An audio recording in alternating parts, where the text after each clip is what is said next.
కోపడొద్దు, ఒక క్వశ్చనే ఉంది. నేను ఎందుకు కోపడతా అండి, నేనే మిమ్మల్ని అందరూ ఒక క్వశ్చన్ అడుగుదాం అనుకున్నాను దీని తర్వాత. సో ఒక యాక్టర్గా మీరు చాలా వెర్సటైల్ రోల్స్ చేస్తున్నారు, ఐ అగ్రీడ్. కానీ ఛాన్స్ లేక అలాంటి రోల్స్ ఒప్పుకుంటున్నారా, లేదంటే ఆ క్యారెక్టర్ నచ్చి మీరు యాక్సెప్ట్ చేస్తున్నారా? ఇప్పుడు ప్రీవియస్గా కిస్ సీన్ అని అన్నాను కదా, అలా. బేసికలీ ఛాన్సులు లేకనో లేకపోతే అంటే స్టార్టింగ్ నుండి చెప్తానండి, నేను మేబీ ఆఫ్టర్ వకీల్ సాబ్ నేను కూడా గ్లామరస్ రోల్స్ చేద్దాము అన్నట్లే కొంచెం గ్యాప్ తీసుకున్నాను. బట్ దాని తర్వాత నాకు అర్థమైంది ఏంటి అంటే హీరోయిన్స్ ఆర్ ఈజీలీ రిప్లేసబుల్ అండి. If you take few heroines recent టైమ్స్లో వచ్చిన వాళ్ళు కొన్ని హిట్స్ లేకపోతే ఈజీగా రీప్లేస్ చేస్తున్నారు, వాళ్ళు కనిపించట్లేదు. సో నాకేమనిపించిందంటే నాకు ఒక మార్కెట్ క్రియేట్ చేసుకోవాలి అనిపించింది.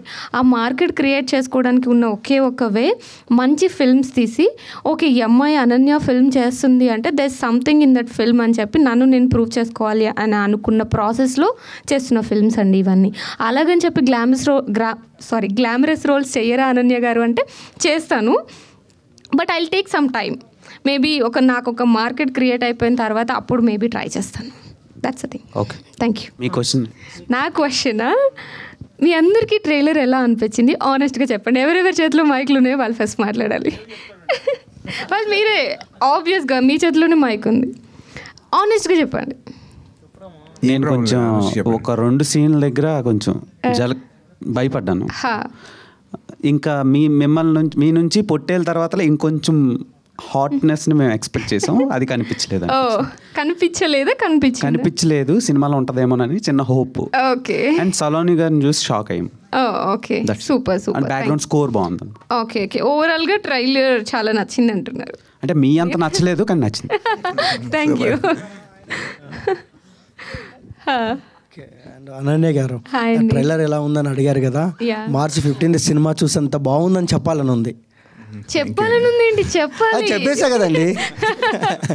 ఓకే, చాలా బాగుందండి. March 15th నాతో పాటు నాకు తెలిసిన ఒక 1000 మెంబర్స్ని సినిమాకి తీసుకెళ్ళేంత బాగుందని చెప్పండి. హ్యాపీ ఫీల్ అవుతాను, మిమ్మల్ని గుర్తుపెట్టుకుంటాను. ఓకే, థ్యాంక్ యూ అండి. సాయి చరణ్ గుర్తుపెట్టుకోండి. ఓకే, ఫస్ట్ ఆఫ్ ఆల్ అండి మిమ్మల్ని వకీల్ సాబ్ సినిమాలో చూశాను. అంటే మీ క్యారెక్టర్ నాకు చాలా బాగా నచ్చింది. బట్ హర్రర్ ఫిలిమ్స్కి వచ్చేసరికి చాలా ఎక్స్ప్రెషన్స్, చాలా యాక్టింగ్ కావాలి. బట్ మీరు ఎలాంటి హార్డ్ వర్క్ చేశారు ఈ ఫిలింకి? Good question. ఆన్సర్ లేనప్పుడు గుడ్ క్వశ్చన్ అంటారు ఫస్ట్. బేసిక్లీ ఈ ఫిల్మ్ కోసం అంటే నేను శ్రీనివాస్ గారు ఇన్పుట్స్ ఎక్కువ తీసుకున్నాను. అంటే తను ఒక 1-2 days వర్క్షాప్స్ పెట్టారు. అండ్ ఆల్సో ఈ సీన్కి ఎలా కావాలి అని చెప్పేసి శ్రీనివాస్ గారు ఏం చెప్తే అది చేశాను. మ్యాక్సిమం ఇన్పుట్స్ కంటే కూడా శ్రీనివాస్ గారి దగ్గర నుంచి ఎక్కువ ఇన్పుట్స్ తీసుకున్నాను. కొంచెం క్లైమాక్స్కి కొంచెం వర్క్ చేసామండి. 1-2 days రిహార్సల్స్ అవి చేసాం, అంతేనండి.